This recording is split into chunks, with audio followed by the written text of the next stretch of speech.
ఎక్కడైనా దేవుణ్ణి చూడ్డానికి మనం వెళ్తాం. కానీ దేవుడే మనల్ని చూడ్డానికి వస్తే అదే పూరి జగన్నాథ్‌లో జరిగే రథయాత్ర. రథయాత్ర ఎందుకు జరుపుకుంటారో తెలుసా? పూరి జగన్నాథ్ అంటేనే మనకు గుర్తుకొచ్చేది అక్కడ ఉండే అద్భుతమైన మిస్టరీస్.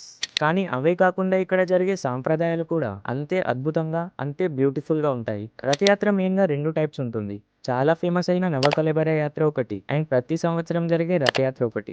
నవకళేబర అనేది ప్రతి 12 నుండి 19 సంవత్సరాల మధ్యలో జరుగుతుంది. ఈ యాత్రలోనే కృష్ణుని గుండె అంటే బ్రహ్మ పదార్థం పాత విగ్రహాల్లో నుండి కొత్త విగ్రహాల్లోకి మారుతుంది. ఈసారి 16 జూలై రోజు జరిగే రథయాత్ర ప్రతి సంవత్సరం జరిగే యాత్ర. ఫస్ట్‌లీ జగన్నాథ, బలరామ అండ్ సుభద్ర విగ్రహాల్ని బయటికి తీసుకొచ్చి 108 కలశాలతో స్నానం చేయిస్తారు. దీని తర్వాత వీరు ముగ్గురికి జ్వరం వస్తుందట.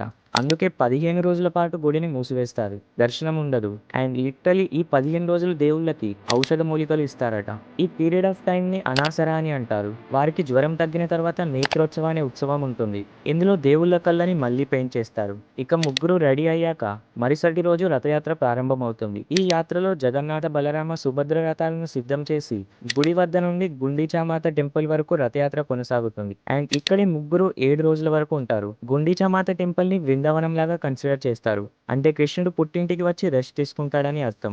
ఇలా 7 రోజుల తర్వాత మళ్ళీ తిరిగి జగన్నాథ ఆలయంలోకి వెళ్తారు.